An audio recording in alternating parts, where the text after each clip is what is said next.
Hello everyone, welcome to Sprint UPSC.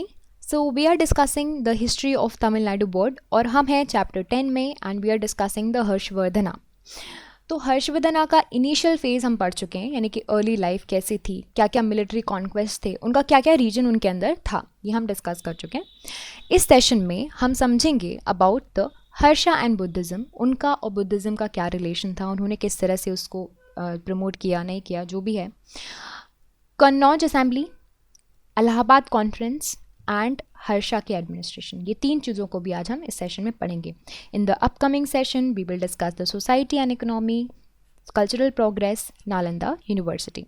आज के सेशन का हाईलाइट होगा Harsha and Buddhism, Kannauj assembly, Allahabad conference and Harsha's administration. So ये आप ये जो इमेज देख रहे हैं ये कौन है?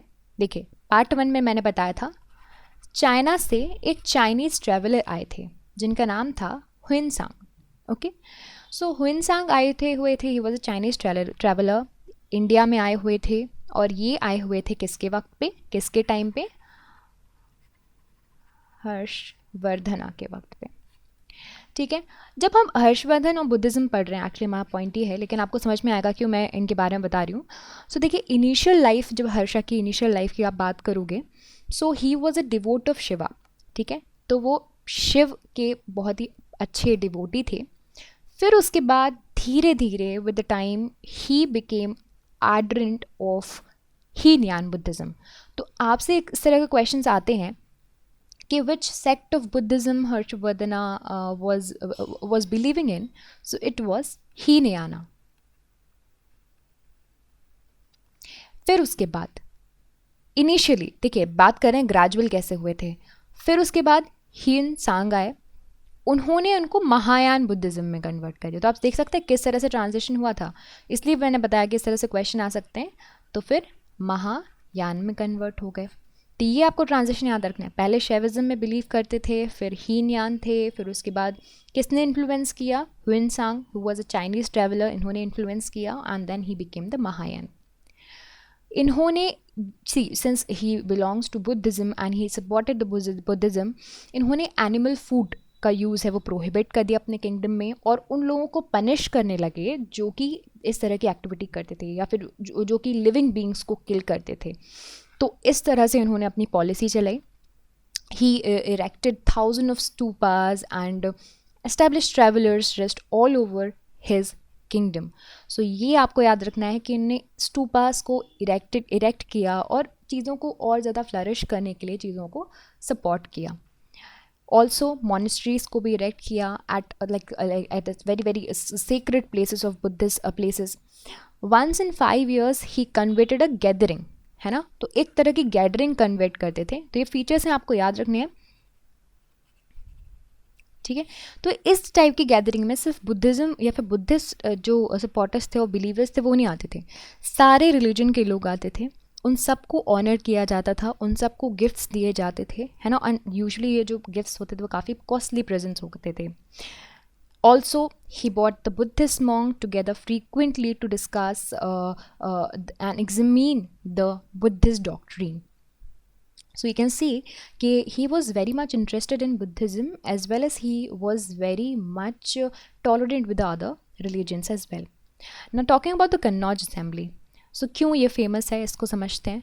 ये हर्ष ने ऑर्गेनाइज करवाई थी, ये आपको याद रखना है. ये रिलीजियस असेंबली है. ठीक है, ये रिलीजियस असेंबली इन्होंने कंडक्ट करवाई थी क्योंकि इनको ऑनर करना था हुइनसांग को, who was a Chinese Pilgrim again. तो इन्होंने इनको ऑनर करने के लिए ये असेंबली कंडक्ट करवाई. इन्होंने सारे रिलीजन के जो रिप्रेजेंटेटिव्स थे उनको जो है इनवाइट किया. Usually it is said that is very famous and it was attended by 20 king, 1000 scholars from Nalanda university, 3000 हीनयानिस्ट and Mahayanist and 3000 Brahmins and Jains. So you can see this. A military went on continuously, the assembly went on continuously for 23 days. 23 days की assembly थी. इसमें क्या हुआ था ये जानते हैं. जिन Chinese traveller के लिए बुलाया गया था, हुइनसांग ने बहुत सी चीज़ें एक्सप्लेन करी. Mahayana doctrine, superiority over others, and henceforth he established his superiority over the others.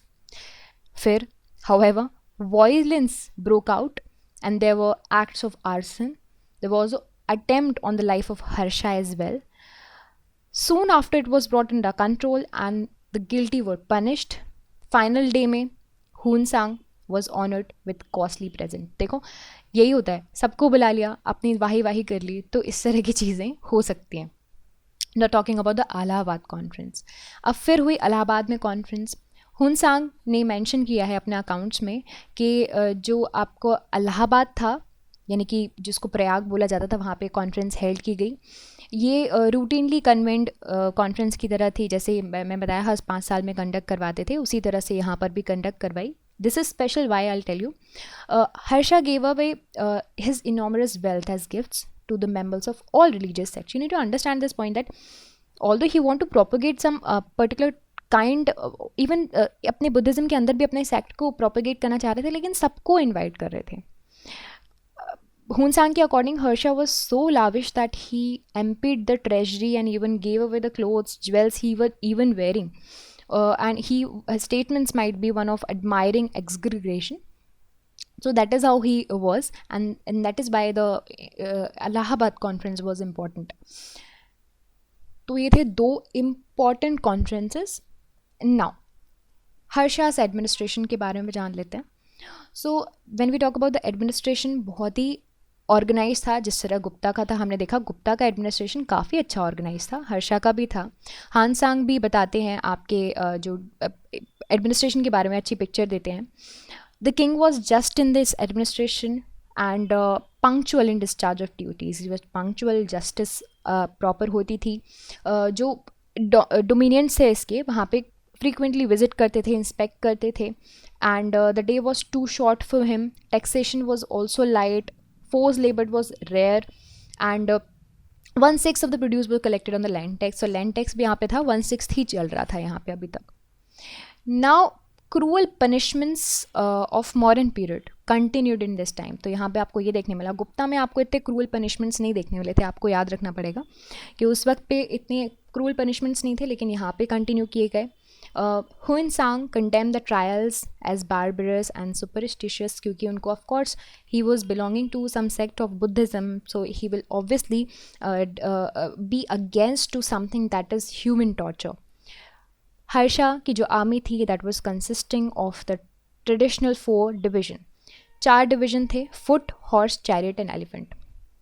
तो अगर हम कैवलरी की बात करें, so the number of cavalry was more than 1 lakh and elephants were 60,000. So you can imagine तो कितनी बड़ी अच्छा military जो था इनके पास था. This was much more than the modern army as well. अगर compare करें modern से तो ज़्यादा ही था. Maintenance जो था, public records था, वो बहुत ही अच्छा feature है इस इनके एडमिनिस्ट्रेशन का. ऑल्सो नीलो पिटू, ये क्या थे? ये दीज आर द आर्काइव्स. इसको आर्काइव्स बोले जाते थे, और इनके लिए स्पेशल ऑफिसर इन्होंने अपॉइंट करके रखा था. ठीक है, सारे अच्छे बुरे इवेंट्स आपको इसमें रिकॉर्ड किए जाते थे. Now this is it about the Harsha in Buddhism, Kannauj assembly, Allahabad conference and administration. In the next session, we'll discuss about the society, cultural progress, and Nalanda University. So stay tuned for that. And this is it for this session. I hope you liked this video. And if you did, you can subscribe to the YouTube channel for more videos and updates. And also you can download the Sprint UPSC app to practice book chapter and topic wise. Remember, candidates, just reading books and watching videos are not going to help you out unless you practice thoroughly. So identify mistakes and work to improve your performance. And Sprint UPSC is the perfect app to do all of this. अगर आपको ये video पसंद आया हो तो हमारे YouTube channel को subscribe कीजिए और वीडियोज़ एंड अपडेट्स के लिए साथ ही साथ डाउनलोड कीजिए स्प्रिंट यूपीएससी ऐप. यहाँ पर आप अपनी book chapter and topic wise practice कर सकते हैं. देखिए, सिर्फ बुक पढ़ने से और वीडियोज़ देखने से तो मदद नहीं मिलेगी जब तक आप अच्छे से प्रैक्टिस नहीं करोगे. तो अपनी मिस्टेक्स को जानिए एंड परफॉर्मेंस को इम्प्रूव कीजिए, और स्प्रिंट यूपीएससी इसके लिए परफेक्ट ऐप है. I will see you in the next video. Thank you so much.